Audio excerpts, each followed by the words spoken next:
হঠাৎ করে দেখি কবরের মাঝখান থেকে একটা ভাগ হয়ে ফাঁকা হয়ে গেল। কবর মধ্যখান থেকে ফাঁকা। আমি একটা নজর দিয়ে তাকাইয়া দেখি আমার স্ত্রীর বুকের উপরে দুধের বাচ্চাটা খেলতেছে। আর একটা গাইবি আওয়াজ, কে যেন আওয়াজ দিয়া বলতেছে, কবরের ভিতরে নামো, বাচ্চাটারে কোলে নাও, এই বাচ্চাটা তোমার সন্তান, তাড়াতাড়ি কোলে নাও। তুমি তো যুদ্ধে যাওয়ার সময় যায় নামাজে বইয়া বলছিলা, আল্লাহ বাচ্চাটারে হেফাজত করো। ওই দিন যদি বলতে আল্লাহ স্ত্রীকেও হেফাজত করিও, আজকে তুই আইসা স্ত্রীকেও পেয়ে যাইতি। আসসালামু আলাইকুম ইয়া আহলাল বাইত। ঘরওয়ালারা কই? কোনো আওয়াজ নাই। বাড়ির আঙ্গিনার পাশেই হলো চাচাতো ভাইয়ের ঘর। ভাইয়ের আওয়াজ পাইয়া চাচাতো ভাই ঘর থেকে নেমে আসলো।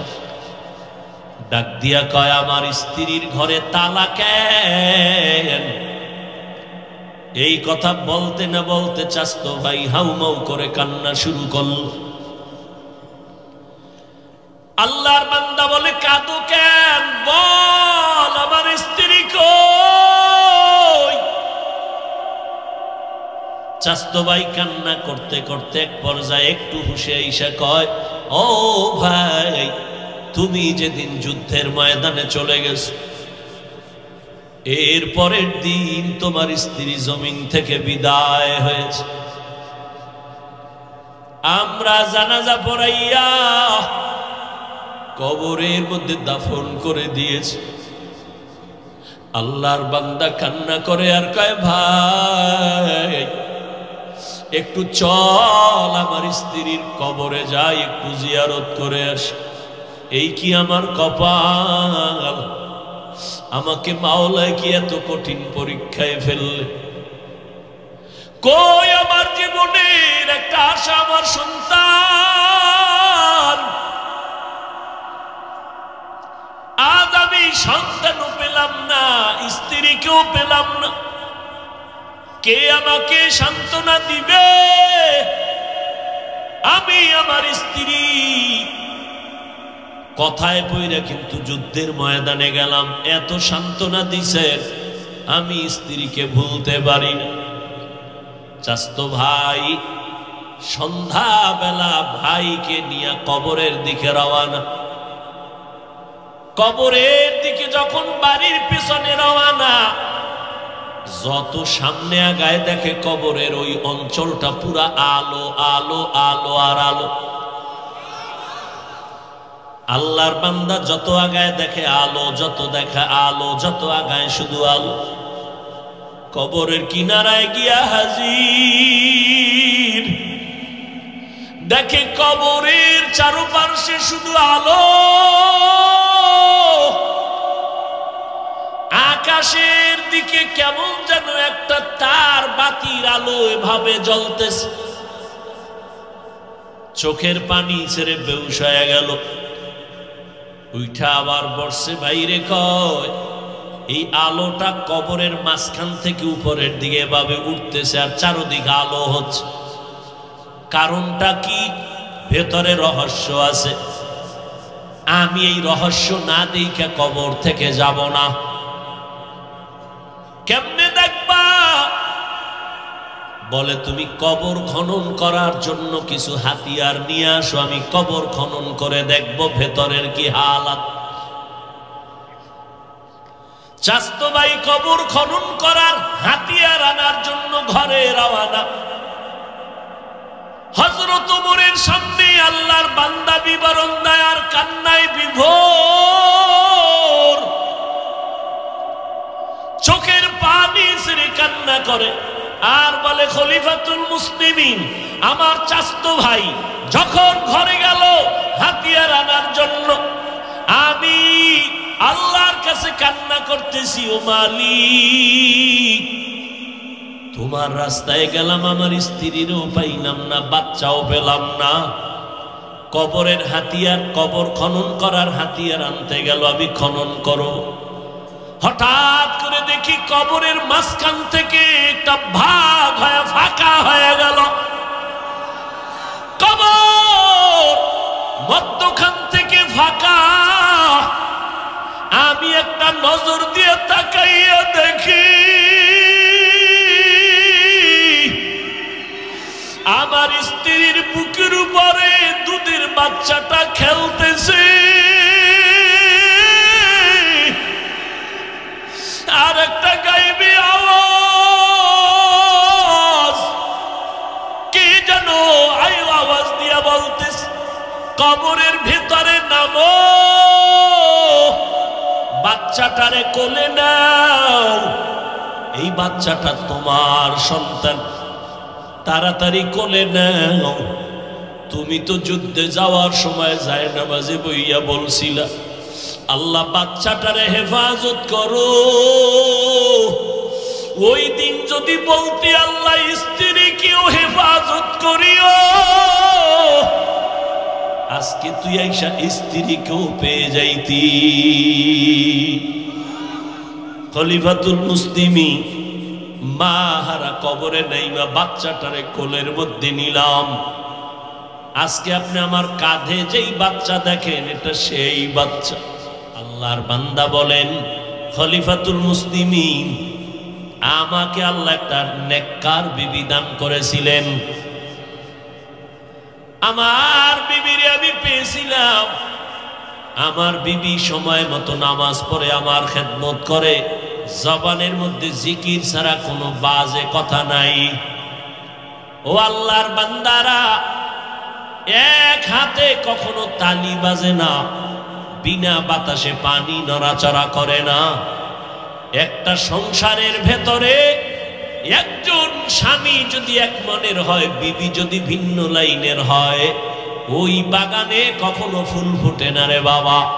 স্বামী আর স্ত্রী যদি এক মনের হয়, ওই জমিনের মধ্যে ওই বাগানে আল্লাহ শান্তির ফুল ফুটায় দেয়। এই জন্য ইসলাম আইন করেছে, তুমি মেয়েটা বিয়ে করতে চাও, দেখো দিন আছে কিনা, কোরআন পড়তে পারেনি, তার মা ভালো কিনা দেখো, কারণ গাছ ভালো হলে ফল ভালো হবে, মা বাবা যদি ভালো হয় সন্তান ভালো হবে। এর এলাকার মা বোনেরা, ও বৃদ্ধ বাবাজিরা, ও যুবক, কয়দিন আর দুনিয়ায় বাহাদুরি করবা? আজ গাওহার ডাঙ্গার জমিনের মধ্যে আপনারা আসছেন, একটু চিন্তা করেন এক মিনিট। আমি কিন্তু চিন্তা করছি এই জঙ্গলের ভিতরে আজ এত ফুলের বাগান কেমনে ফুটলো? এটা ছিল জঙ্গল, আজ এত সুন্দর মানুষের সমাগম। মুজাহিদে আজম সদর সাহেব রহমাতুল্লাহ আলাইহি আজকে যদি দেখতে পারতেন, রাত্র 2টা 3টা সারা রাত আজ এই ময়দানে ফুলের বাগানের ফুলগুলো বসে আছে, কেউ ঘুমায় না, কলিজা ঠান্ডা হয়ে যাইতো। এই বাগান সাজানোর জন্য জীবনটাকে বিলায় দিয়েছেন আল্লাহর পথে। আমি মাঝে মাঝে বয়ানে বলি রে মানুষ, গোপালগঞ্জ একটা জেলার নাম, ওই জেলার মধ্যে একটা থানার নাম হলো টুঙ্গিপাড়া।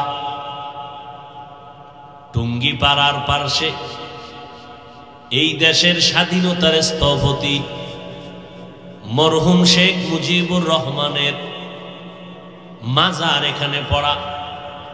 রাজনৈতিক নেতারা সবাই লাইন দিয়ে সেখানে যায়। আর এর পাশেই যে আর একজন আল্লাহর এক খাস বান্দা শামসুল হক ফরিদপুরি রহমাতুল্লাহ আলাইহি, মানুষ গড়ার কারিগর। এই জমিনের মধ্যে কিছু মানুষ তৈরি করেছেন, যার হাতের ছোঁয়া পাইয়া জাহান্নামী মানুষ জান্নাতি রাস্তায় চলছেন। অনেক মানুষ জানেই না, খবর নাই। আল্লাহর শুকর, আজ আল্লাহ আমাদেরকে এই ময়দানে নিয়ে আসছেন। আমি শুরুতেও বলেছি রে বাবা, মানুষ তো মক্কায় হজে অনেক মানুষ যায়, সবাই কিন্তু আল্লাহর মোহাব্বত নিয়ে আসতে পারে না। মোনাজাত তো সবাই দেয়, সবার চোখে কান্না আসে না। সবার ভেতরে তো একটা দিল আছে, আয়নার মতো দিল সবার হয় না। এই ময়দানে আসার পর যদি বান্দা খালি হাতে ফিরিয়া যাও, এর থেকে বদনসিব আর কিছুই হতে পারে না। গত বছর তার জীবনী সম্পর্কে কিছু কথা বলেছিলাম। কে ছিলেন মুজাহিদে আজম? আমরা এখন বক্তা হইয়াও কত ভাব। আর শামসুল হক রহমাতুল্লাহ আলাইহি সদর সাহেব হুজুর দুনিয়ার কোটিপতি আসছে মোলাকাতের জন্য। আইসা খুঁজতেছে শামসুল হক কোথায়। একজনে কয় সে ক্ষেতের মধ্যে গেছে কাম করতে, গিয়া দেখে একটা গামছা গেঞ্জি গায়ে আর কিছুই নাই, কাজ করতেছে মাঠের ভেতর। কয় যার এত সুনাম, এই লোকটা কি এইভাবে সাদা সেদা চলে? কয় এদের তো উপরে কোনো রং নাই, রং হলো কলবের ভেতর।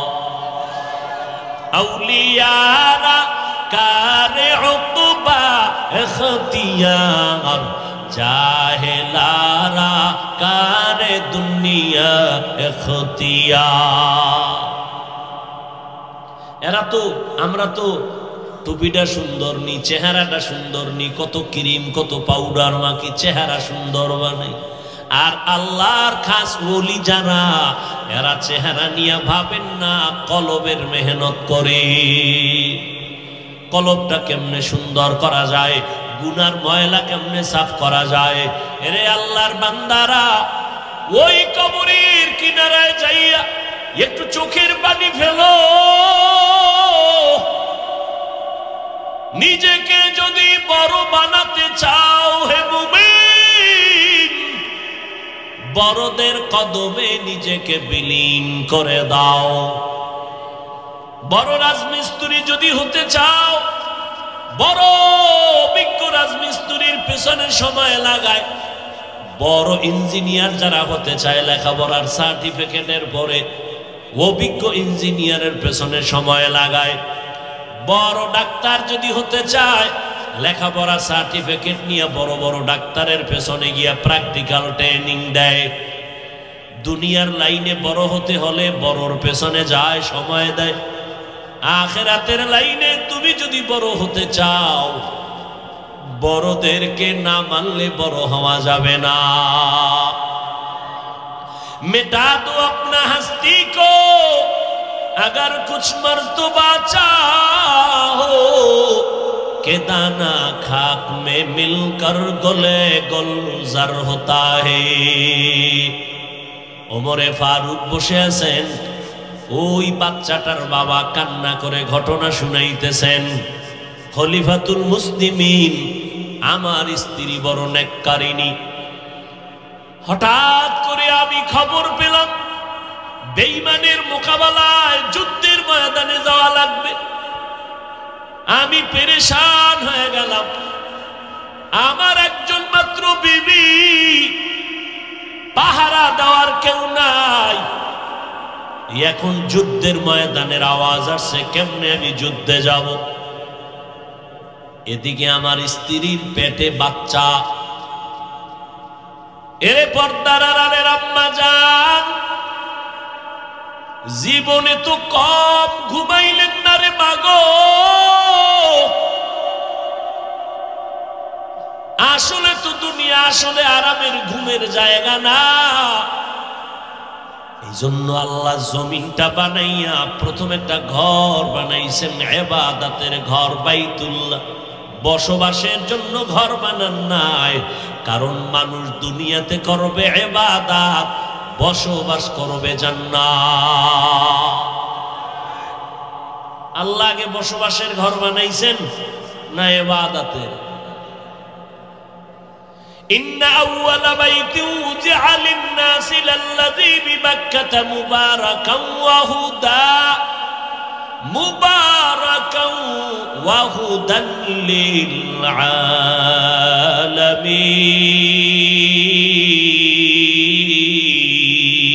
للعالمين। আল্লাহ জমিন তৈরি করে একটা ঘর বানাইলেন প্রথম। বাক্কা নগরীতে ঘর হলো ইবাদতের, হেদায়েতের ঘর। এরে আম্মা জান, আপনাদের এত মর্যাদা আল্লাহ দান করেছেন, কিয়ামত পর্যন্ত নতুন করে কেউ নারীদের মর্যাদা আলাদাভাবে দিতে পারবে না। যা দেওয়ার আমার আল্লাহ দিয়ে দিয়েছে। কেউ যদি চালাকি করে কয় আমরা নারীর মর্যাদা আলাদাভাবে বাড়াবো, খোদার কসম নারীদের সম্মান হবে না, ওই চালাকিতে হবে নারীদের অপমান। আমার মাওলায় বাড়ায় দিছে। সারা রাত যদি আম্মা জানদের সম্মানের বয়ান করি শেষ হবে না। এরে আম্মা জান, আপনারা নবীদের মায়ের মতো মা, আপনারা সাহাবায়ে কেরামের মায়ের মতো মা, আপনারা আলেম হাফেজ কোরআনের মায়ের মতো মা। এরে আম্মা জান, আপনারা খাদিজা রাদিয়াল্লাহু আনহার মতো দামি নারী, আপনারা ফাতেমা রাদিয়াল্লাহু আনহার মতো নারী, আপনারা আয়েশা রাদিয়াল্লাহু আনহার মতো নারী। আম্মা জানদের এত মর্যাদা। এরে আম্মা জানেরা, মাইকের আওয়াজ কানে যাইতেছে, আল্লাহ এত সম্মান আপনাদের দান করেছেন। আপনারা ইসমাইল নবীর মা হাজেরা আলাইহিস সালামের মতো দামি নারী, ঈসা নবীর মা মারিয়াম আলাইহিস সালামের মতো দামি নারী। বেঈমান ফেরাউন যে আমার মাওলার বিপরীতে নিজেরে খোদা দাবি করলো, ওই ফেরাউনের ঘরে আপন স্ত্রী আসিয়া জান্নাতি হইয়া কবরে গেল।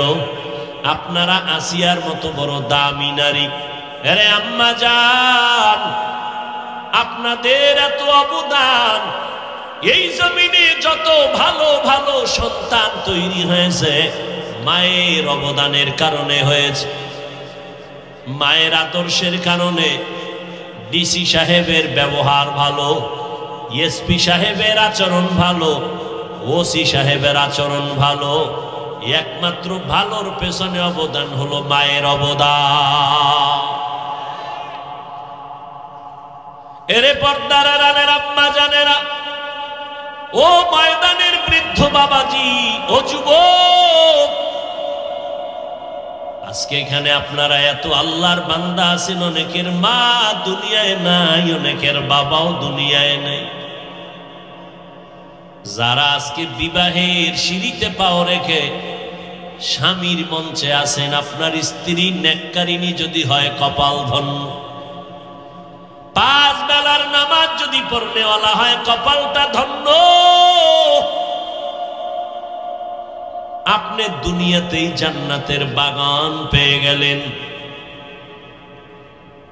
আল্লাহর বান্দা কয় খলিফাতুল মুসলিমিন একটা স্ত্রী পেলাম বড় নেককারিনী।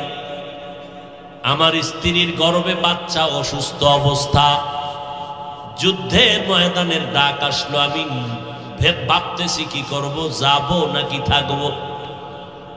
আমার ভেতর একটা পেরেশানি কাজ করে। একদিকে স্ত্রী অসুস্থ, এই চিন্তা, অপর দিকে আবার আমার মুসলমান ভাইরা মার খাবে, এটাও চিন্তা। আমার মুসলমান জাতি ভাইরা রক্ত ঝরাবে, আর আমি আরামে ঘুমায় থাকবো না। এটা তো মুমিনের পরিচয় হতে পারে না, ঈমানের পরিচয় না। আমি একজন মুসলমান, আমার মুমিন ভাই যদি কাঁদে ওই কান্নায় আমাকেও কাঁদতে হবে, তো আমি আসল মুসলমান। ফিলিস্তিনের জমিনে মুসলমানের কান্নার আওয়াজ, কত সন্তানের হত্যা করেছে মায়ের সামনে, বাবার সামনে আগুনে পুড়ে ফেলেছে, আবার কত সন্তানের সামনে মা বাবাকে অত্যাচার। কি পরিমাণ কষ্টের জিন্দেগি যায় তাদের উপরে। আমরা এখানে বৈশা আল্লাহর কাছে দোয়াও যদি না করি, কান্নাও যদি না করি, তাহলে মাওলার কাছে মনে হয় যেন আসামি হয়ে যেতে হবে। এরে আল্লাহর বান্দা, খলিফাতুল মুসলিমিনকে বলেন ওমরে ফারুক, আমি পেরেশান হয়ে গেলাম, যুদ্ধের ময়দানেও যাওয়া লাগে, এদিকে আমার স্ত্রী পেরেশান অসুস্থ, কোথায় যাব সমাধান পাই না। আমার এই পেরেশানি হালাতটা আমার কপালের মধ্যে ভেসে উঠল। উঠার পর আমার স্ত্রী দেখে আমাকে জিজ্ঞাসা করে এত পেরেশানি কেন? আমি বললাম, স্ত্রী আমার হাতটা ধইরা আমাকে সান্ত্বনা আর সাহস যোগায়, কয় স্বামী আমার মাওলার মুহাব্বতের ডাকে সাড়া দেও, আমাদেরকে হেফাজত করবেন আমাদের আল্লাহ। এমন স্ত্রী যদি একজন ঘরে থাকে, নামাজের সময় উঠায় কয় স্বামী নামাজ পড়ো। কপাল, এমন একজন স্ত্রী যদি পাওয়া যায়, স্বামী ওয়াজের প্যান্ডেলে গেছে অনেক খুশি হয়ে গেছে, স্বামী দোকানে গেছে, স্ত্রী নামাজের মুসাল্লায় বয়া স্বামীর জন্য দোয়া করে, আল্লাহ স্বামীর ব্যবসায় বরকত দাও, চলার পথে হেফাজত করো, ওই ঘরে কোনোদিন অভাবের আসর লাগবে না।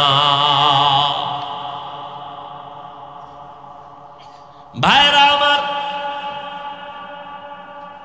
স্ত্রী স্বামীকে সান্ত্বনা দেয়, এটা কেমনে সম্ভব? একমাত্র যাদের অন্তরে আমার মালিকের মুহাব্বত থাকবে তাদের দ্বারাই সম্ভব। মালিকের মুহাব্বত থাকবে কি? মালিকের চিনি না, চিনলে না মুহাব্বত বাড়ে। এত বয়ান, এত বয়ান, এত বয়ান। আমি আসার আগেও বললাম, বয়ান তো মজার, সব ভালো ভালো আলেমরা বয়ান করতেছেন, কিন্তু সব জিনিস আগের থেকে হয়ে আসছে, কিন্তু এই বয়ান যদি মানুষ গ্রহণ না করে, করার মতো একটা পরিবেশ তৈরি করা দরকার। রাতে ঘুমানো দরকার, ফজর পরে আবার একটু আমলে জোড়াইয়া দেওয়া দরকার। যেমন গত 2 দিন হয়েছে, এরকম যদি আজও হয়, একটু ঘুমাইলো, উঠে তাহাজ্জুদে আবার সবাই দাঁড়ায় গেল, এটা আরো সুন্দর। এখন বয়ান করতেছি, কেউ বয়ে বয়ে ঝিমাইতেছে, কেউ ঘুমাইতেছে, কেউ কয় আইডে একটু হাঁটাহাঁটি করে আসি। ওই মন মানসিকতা এক একজনে উঠতেছে, বসতেছে, কেউ গাঠটি গুছাইতেছে, মানে কোন সময় কার আগে দৌড় দিবে, এই এক ফিকির। সব জিনিসের একটা চাহিদা দরকার, বয়ান করারও শোনারও। অনেকে খালি ময়দানে চোখ বন্ধ করেও চালাইতে পারে, চলছে আনলিমিটেড, কোনো টাইম টুইম নেই।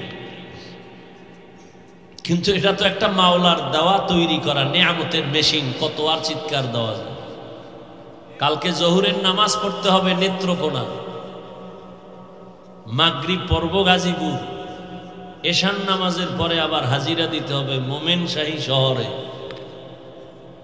আগামীকাল, আল্লাহ যদি কবুল করেন ইনশাআল্লাহ। আর এর মধ্যে চিল্লাইতেছি, আমাকে ওই অভ্যাস নাই, একটু জিকিরে লাগাই দিব, সাল্লাল্লাহ লাগাই আমি একটু আবার রং চাটার অভ্যাস নাই। কারণ এতে বয়ানের রব থাকে না, খেয়াল থাকে না, খেয়াল ছুটে যায়। আরে ভাই, হেদায়েত তো আল্লাহ দিবেন, এটা তো বরকতের প্যান্ডেল, বরকতের ময়দান।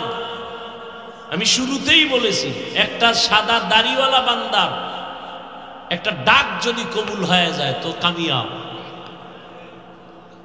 বয়ান করা তো এটা বক্তার কোনো ক্রেডিট না, বয়ান তো আসে শ্রোতাদের ক্রেডিটের উপরে। শ্রোতা ময়দানে যারা থাকেন তাদের দিলের তাওয়াজ্জুর উপরে বয়ান হয়। পটিয়ার মাদ্রাসার প্রতিষ্ঠাতা বাণী মুফতি আজিজুল হক রহমতুল্লাহ আলাইহি, যার ঘটনা আমি বলার কারণে আমার দেশের কিছু ইসলামের ব্যানার লাগানোওয়ালারা ট্রোল করেছিল। বলেছিলাম মুফতি আজিজুল হক পটিয়ার বাণী ফজরের নামাজ পড়ে 1 সেকেন্ডে চলে গেছেন, মুহূর্তে, চোখের পলকে আফ্রিকার জঙ্গল। এটা কেমনে সম্ভব? এটা বুঝার মতো মেধাও সম্ভব না, ওদের নাই। এই চিন্তাই তো নেই, মেধাই তো নেই। মাওলা যে কুদরত দিয়া পারেন, সেই মুফতি আজিজুল হক রহমতুল্লাহ আলাইহি এরা কত বড় বুজুর্গ। স্টেজে বসে আছেন সভাপতি, বক্তা সাহেব পাশে বয়ান করতেছেন। এমন বয়ান, ময়দানে এক কিয়ামতের হালাত। মুফতি আজিজুল হক রহমতুল্লাহ আলাইহি পটিয়া, চট্টগ্রাম, বক্তা সাহেবকে বলে, এই বক্তা সাহেব একটু বয়ান বন্ধ করেন। মাইকটা হাতে নিয়া শ্রোতাদেরকে বলতেছেন, ও মুসল্লি ভাইরা, আমি আজিজুল হক রুহানিয়তের লাইনে যা পেয়েছিলাম খেলাফত হিসাবে আমি তাকে দিয়ে দিলাম। বুঝেন, কিছু বুঝেন? ওই চাইয়ের হুশ নেই, কোনো হুশ নেই, হাও নাই, নাও। ওই জামাইয়ার বউ লাগছে ঝগড়া, জামাই রাগ করে চোখের আড়াল, চোখের সামনে যেন দেখি না। তো রাগের ঠেলায় যখন কইছে, স্ত্রী সিঁড়ি বাইয়া দোতলায় যায়, দোতলা আছে না, মাঝখানে যখন গেছে, এই খারাপ, কই যাও? কয় উপরে। কয় উপরে উঠলেই তালাক। পুরুষের আর ফুজি কি? এই ফুজি। স্ত্রী ভয়ের নিচে নামে, কয় নিচে নামলেও তালাক। মাঝখানে খাড়ায় রয়েছে, খাড়ায় থাকলেও তালাক। কথা কি করবো? কয় কি করলেও তালাক। সামনে অবস্থা হয়েছে এটা, আমার অবস্থাই কি করবো? কি করলেও তালাক। আমনে অবস্থা নাই, আওয়াজ নাই, দিশা বিশা নাই।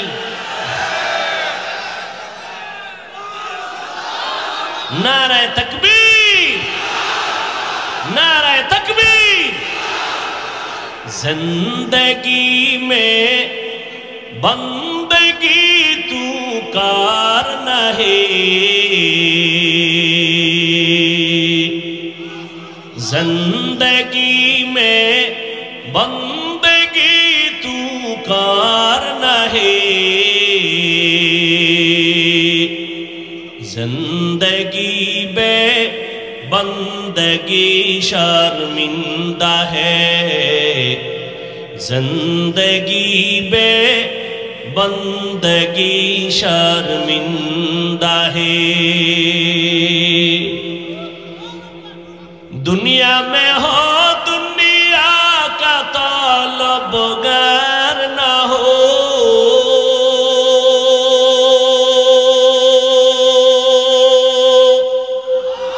बाजार से गुजर हो खरीदार ना हो,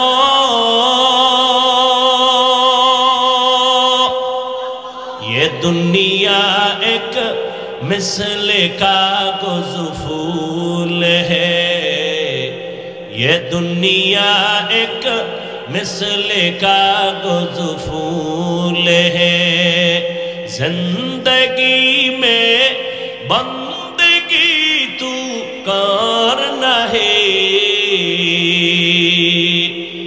जिंदगी बे बंदगी शर्मिंदा है, जिंदगी बे बंदगी शर्मिंदा है। খারাপ লাগে আপনাদের? আমার পরেও তো বয়ান চলবে, সবাই থাকবেন না ইনশাআল্লাহ? ওই আর কি, না থাকার মতো থাকা। মরাডারে মারো কাকায় লড়ে কা, বুঝেন না কথা? হুশ নাই।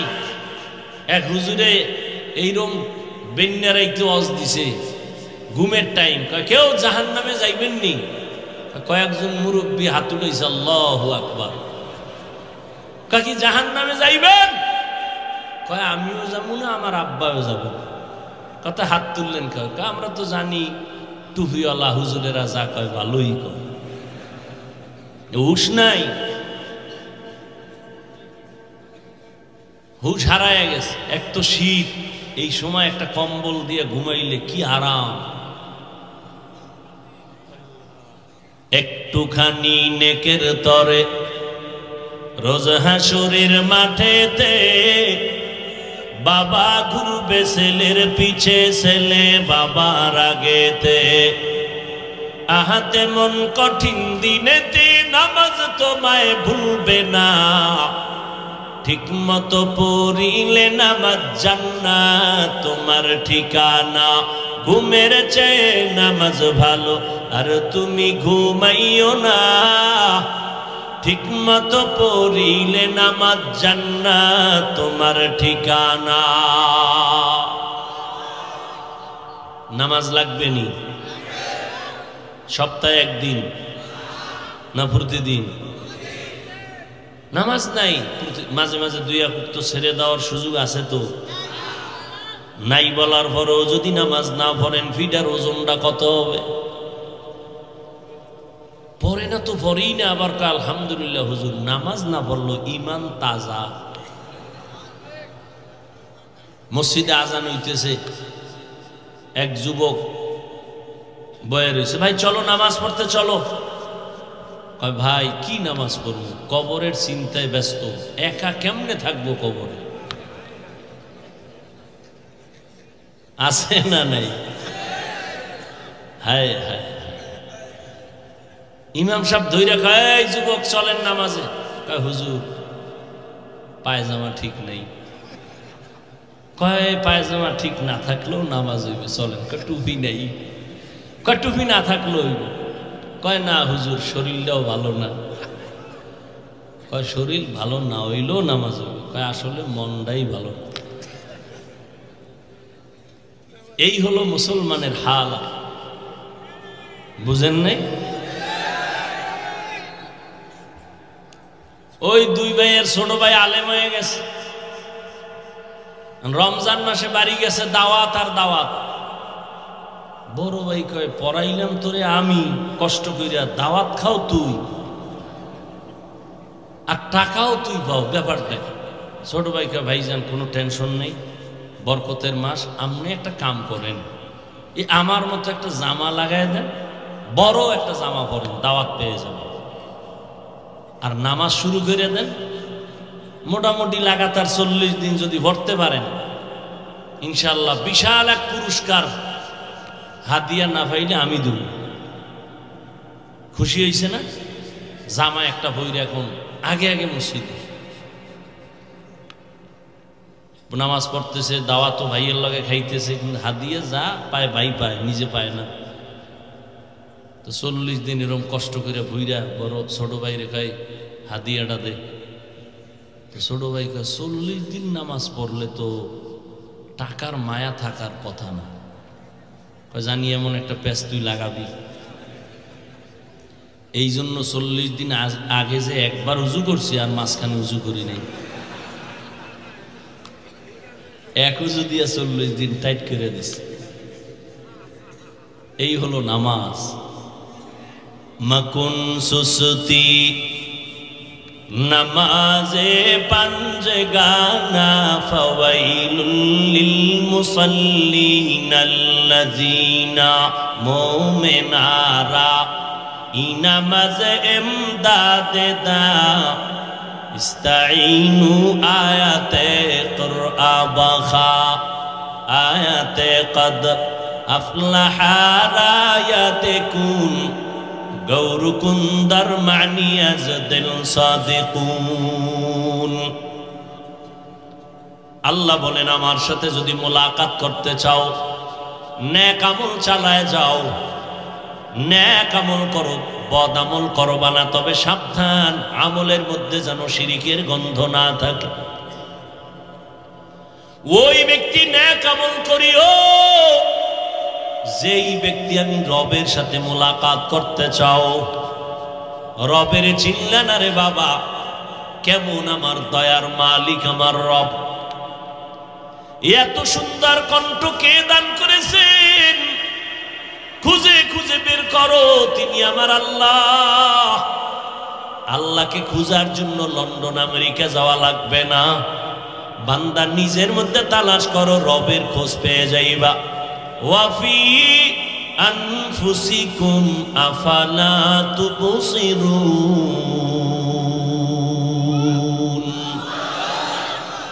তেরা আয়না আলো মে রঙ্গ বুহে, তেরা আয়না আলো মে রঙ্গ বুহে, जिधर दिखता हो उधर तू ही तू है। আল্লাহর বান্দা ওমরে ফারুকের সামনে দাঁড়াইয়া ঘটনার বিবরণ দিতেছেন, মনে আসেনি? ঘটনার বিবরণ দিতেছেন। আমার স্ত্রী সান্ত্বনা দেয় আর বললেন তুমি যাও, যুদ্ধের ময়দানে চলে যাও। খলিফাতুল মুসলিমিন আমার স্ত্রীর থেকে সাহস যখন আমি পেলাম, আমি রেডি হইয়া এইবার আমি রওনা হব যুদ্ধের ময়দানে। স্ত্রী আমাকে সাহস দিয়েছে। এরে আম্মা জানেরা, সন্তানকেও সাহস দেন, স্বামীকেও সাহস দিবেন নেক আমলের বেলায়। আল্লাহ শান্তির রাস্তা খুলে দিবেন। যেখানে আল্লাহর বান্দিরা গুনায় লিপ্ত হয় ওই সংসারে শান্তি নাই। আল্লাহর বান্দি আমাকে সাহস দিল আমি যুদ্ধে যাব। কেমন স্ত্রী, যাওয়ার বেলায় কয় ও স্বামী আমার, আপনি মাওলার কাছে 2 রাকাত নামাজ পড়ে একটু দোয়া করে যান। আমার স্ত্রী আমাকে স্মরণ করায় দেওয়ার কারণে আমি 2 রাকাত নামাজে দাঁড়ায় গেলাম। নামাজে দাঁড়াইয়া 2 রাকাত নামাজ আদায় করে মালিকের দরবারে দোয়া করলাম, ও আল্লাহ আমি তোমার যুদ্ধের ময়দানে যাই দিনের জন্য। তুমি কুদরতের দ্বারা আমার স্ত্রীর গর্ভে একটা বাচ্চা তুমি কুদরতের হাতে হেফাজতের ব্যবস্থা করে দিও। খেয়াল করেননি? কুদরতের হাতে আমার বাচ্চাকে হেফাজতের ব্যবস্থা করে দিও, আমার স্ত্রীর গর্ভের বাচ্চাকে হেফাজত করিও। এই দোয়া কইরা কান্নাকাটি করে স্ত্রীর থেকে বিদায় হয়ে চলে গেলেন যুদ্ধের ময়দানে। দীর্ঘদিন যুদ্ধ পরিচালনা করে গাজীর মর্যাদা নিয়ে বাড়িতে রওয়ানা। আল্লাহর বান্দা খুশি মনে বাড়িতে রওয়ানা। বাড়ির কিনারায় যখন আসলেন, বাড়ির আঙ্গিনায় ঢুকার পরে কেমন যেন শরীরের মধ্যে একটা ঝিম, হঠাৎ করে একটা কেমন যেন হালাত, মনে হয় যেন পুরো বাড়িটা নীরব হয়ে গেল। এক কদম সামনে দেয়, ভয় ভয় শরীর কাঁপতেছে। যাইতে যাইতে ঘরের দরজার সামনে দাঁড়ায় দেখে ঘরের দরজা বাহির থেকে তালা লাগানো। আসসালামু আলাইকুম ইয়া আহলাল বাইত। ঘরওয়ালারা কই? কোনো আওয়াজ নাই। বাড়ির আঙ্গিনার পাশ পাশেই হলো চাচাতো ভাইয়ের ঘর। ভাইয়ের আওয়াজ পাইয়া চাচাতো ভাই ঘর থেকে নেমে আসলো, ডাক দিয়া কয়, আমার স্ত্রীর ঘরে তালা কেন? এই কথা বলতে না বলতে চাচাতো ভাই হাউমাউ করে কান্না শুরু করলো। আল্লাহর বান্দা বলে, কাঁদো কেন? বল আমার স্ত্রী কই? চাচাতো ভাই কান্না করতে করতে এক পর্যায়ে একটু হুঁশে আইসা কয়, ও ভাই, তুমি যেদিন যুদ্ধের ময়দানে চলে গেছো, এর পরের দিন তোমার স্ত্রী জমিন থেকে বিদায় হয়েছে। আমরা জানাজা পড়াইয়া কবরের মধ্যে দাফন করে দিয়েছি।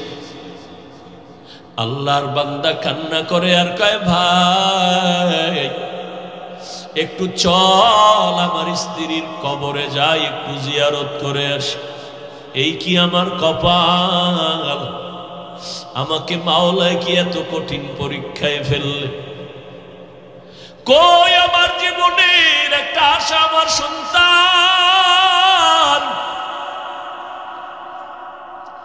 আজ আমি সন্তানও পেলাম না, স্ত্রীকেও পেলাম না, কে আমাকে সান্ত্বনা দিবে? আমি আমার স্ত্রী কথায় পইরা কিন্তু যুদ্ধের ময়দানে গেলাম, এত সান্ত্বনা দিছেন, আমি স্ত্রীকে ভুলতে পারি না। চাচাতো ভাই সন্ধ্যাবেলা ভাইকে নিয়ে কবরের দিকে রওয়ানা। কবরের দিকে যখন বাড়ির পিছনে রওয়ানা, যত সামনে আগায় দেখে কবরের ওই অঞ্চলটা পুরা আলো আলো আলো আর আলো। আল্লাহর বান্দা যত আগায় দেখে আলো, যত দেখে আলো, যত আগায় শুধু আলো। কবরের কিনারায় গিয়া হাজির, দেখে কবরের চারপাশে শুধু আলো। আকাশের দিকে কেমন যেন একটা তার বাতির আলো এভাবে জ্বলতেছে। চোখের পানি ছেড়ে বেহুশ হয়ে গেল। উঠা আবার বর্ষে বাইরে কয়, এই আলোটা কবরের মাঝখান থেকে উপরের দিকে এভাবে উঠতেছে আর চারদিকে আলো হচ্ছে, কারণটা কি? ভেতরে রহস্য আছে। আমি এই রহস্য না দেখে কবর থেকে যাব না। কেমনে দেখবা? বলে, তুমি কবর খনন করার জন্য কিছু হাতিয়ার নিয়ে আসো, আমি কবর খনন করে দেখব ভেতরের কি হালাত। চাচাতো ভাই কবর খনন করার হাতিয়ার আনার জন্য ঘরে রওয়ানা। হযরত ওমরের সামনে আল্লাহর বান্দা বিবরণ দেয় আর কান্নায় বিভোর, চোখের পানি ছেড়ে কান্না করে আর বলে, খলিফাতুল মুসলিমিন, আমার চাচাতো ভাই যখন ঘরে গেল হাতিয়ার আনার জন্য, আমি আল্লাহর কাছে কান্না করতেছি, ও মালিক, তোমার রাস্তায় গেলাম, আমার স্ত্রীরও পাইলাম না, বাচ্চাও পেলাম না। কবরের হাতিয়ার, কবর খনন করার হাতিয়ার আনতে গেল, আমি খনন করো। হঠাৎ করে দেখি কবরের মাঝখান থেকে একটা ভাগ হয়ে ফাঁকা হয়ে গেল। কবর মধ্যখান থেকে ফাঁকা। আমি একটা নজর দিয়ে তাকাইয়া দেখি আমার স্ত্রীর বুকের উপরে দুধের বাচ্চাটা খেলতেছে। আর একটা গাইবি আওয়াজ, কি যেন আওয়াজ দিয়া বলতেছে, কবরের ভিতরে নামো, বাচ্চাটারে কোলে নাও, এই বাচ্চাটা তোমার সন্তান, তাড়াতাড়ি কোলে নাও। তুমি তো যুদ্ধে যাওয়ার সময় যায় নামাজে বইয়া বলছিলা, আল্লাহ বাচ্চাটারে হেফাজত করো। ওই দিন যদি বলতে আল্লাহ স্ত্রীকেও হেফাজত করিও, আজকে তুই আইসা স্ত্রীকেও পেয়ে যাইতি। খলিফাতুল মুসলিমিন মা হারা কবরে নাইমা বাচ্চাটারে কোলের মধ্যে নিলাম। আজকে আপনি আমার কাঁধে যেই বাচ্চা দেখেন, এটা সেই বাচ্চা। খলিফাতুল মুসলিমিন ওমর চোখের পানি ছেড়ে কাঁদলেন। আল্লাহ যাকে কবুল করেন এইভাবেই তার জন্য রাস্তা খুলে দেন। ও বান্দা, দোয়া ছাড়া কোনো পথ নাই, নেক আমল ছাড়া কোনো নাজাতের পথ নাই রে বাবা। আল্লাহর সাথে মোলাকাতের চিন্তা করো, কয়দিন আর বাঁচবারে বাবা। আল্লাহর কাছে মোনাজাত করো, চোখের পানি ছাড়ো, 2 ফোঁটা চোখের পানির বড় দাম। ও বান্দা, মনে মনে ভাবছো তুমি বড় আমলওয়ালা, বড় হাজি সাহেব, বড় নামাজি। আমি যে শুরুতে ঘটনা শুনাইছি, শহীদ হইয়াও জাহান্নামী, আলেম হইয়াও জাহান্নামের হ্যান্ডকাপ লাগবে হাসরের মাঠ। ওই চিন্তা যদি করো, একটু চিন্তা করো বাবা, তো আমার উপায় কি হবে? জীবনে কি করলাম, যা করেছি এগুলো তো আল্লাহর কাছে কবুল হওয়ার কোনো গ্যারান্টি পাই নাই। আর আমার আমল যদি কবুলের একটু লাইন হইতো, আমার চোখে পানি থাকতো, নেক আমলের আগ্রহ বাড়তো, গুনাহ থেকে অন্তর বাঁচার জন্য পাগল হয়ে যাইত। ও যুবক বাবারা, কয়দিন আর দুনিয়াতে বাহাদুরি করবা?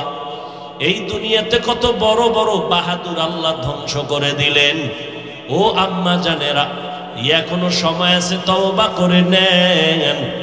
দুনিয়ায় যতদিন থাকবেন আল্লাহকে বলেন, আল্লাহ আর গুনাহ করব না, মা বাবারে কষ্ট দিব না, উলামায়ে কেরামের বিরোধিতা করব না, নবীর সুন্নাত অনুযায়ী চলবো, নামাজ পড়ব, দাড়ি কাটবো না, বেপরদায় চলবো না, নবীর সুন্নাত মেনে চলবো। আল্লাহর কাছে পেছনের গুনার জন্য ক্ষমা চাইয়েন, কারণ ওই গুনাহগারের জন্য যেই জাহান্নামের আযাবের বয়ান। দুনিয়াতে ঘুমাইতে গেলে বাসায় মশারি ছাড়া ঘুমাইতে পারি না, মশার কামড়। দুনিয়াতে ফ্যান ছাড়া ঘুমান যায় না, গরম সহ্য করতে পারি না। গুনাহগার হইয়া কবরে গেলে কোথায় পাইবা মশারি? ওই কবরে জাহান্নামের আগুনের গরম কেমনে সহ্য করবা? আল্লাহর আযাব বড় ভয়ঙ্কর। ওই কবরে 3টা সাদা কাপড়ের প্যাকেট হইয়া যেদিন সবাই বিদায় করে দিবে। আজকে ডানে বামে আমার বডিগার্ড বন্ধু বান্ধবের অভাব নাই, কিন্তু যেদিন মরে যাব আমার আপনজনেরা আমার গায়ের গেঞ্জি বেলেট দিয়া কেটে কেটে রেখে বিদায় দিবে। বাঁশবাগানে থুইয়া সবাই চলে যাবে, আর খবর নিবে না। ওই কবরে নেক আমল ছাড়া উপায় হবে না।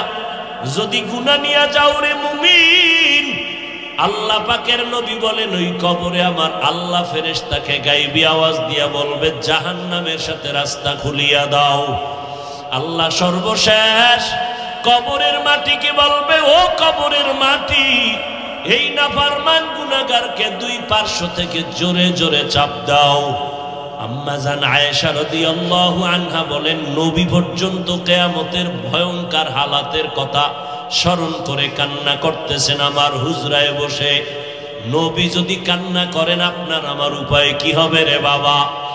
আল্লাহর ওলিদের দরবারে আসেন, উলামায়ে আহলে হকদের কাছে আসেন, 2 ফোঁটা চোখের পানি ছাড়েন। এই টাইম হলো কান্নার টাইম। আল্লাহ রহমতের দরজা খুলে রাখছেন। বান্দা যদি ডাকার মতো আল্লাহকে ডাক দেয়, একটা ডাক আল্লাহ খালি ফেরত দিবেন না। মনে মনে আল্লাহকে ডাকেন, আল্লাহ এই ময়দানে মনে হয় আমার মতো গুনাহগার কেউ নাই। আমার গুনার কারণে আমার হাত না পাক, আমার চোখ না পাক, আমার জিহ্বা না পাক, আমার অন্তর না পাক। এই ময়দান থেকে গুনাহ নিয়ে ঘরে যাইতে চাই না রে আল্লাহ। তওবার নিয়ত করতেছি, আর গুনাহ করব না, মা বাবারে কষ্ট দিব না, উলামায়ে কেরামের বিরোধিতা করব না, দেশের বিরুদ্ধে জাতির বিরুদ্ধে ষড়যন্ত্র করব না, নবীর তরিকায় চলবো।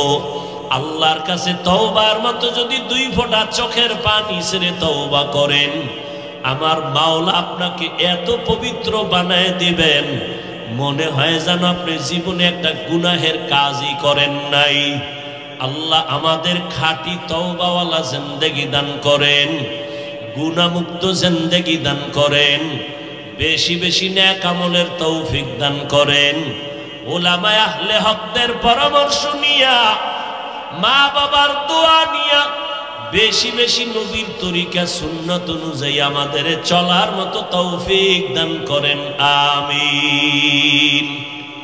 সুবহানাল্লাহি ওয়া বিহামদিহি, সুবহানাকাল্লাহুম্মা ওয়া বিহামদিকা, আশহাদু আল্লা ইলাহা ইল্লা আনতা আস্তাগফিরুকা ওয়া আতুবু ইলাইক। আসসালামু আলাইকুম ওয়া রাহমাতুল্লাহি ওয়া বারাকাতুহু।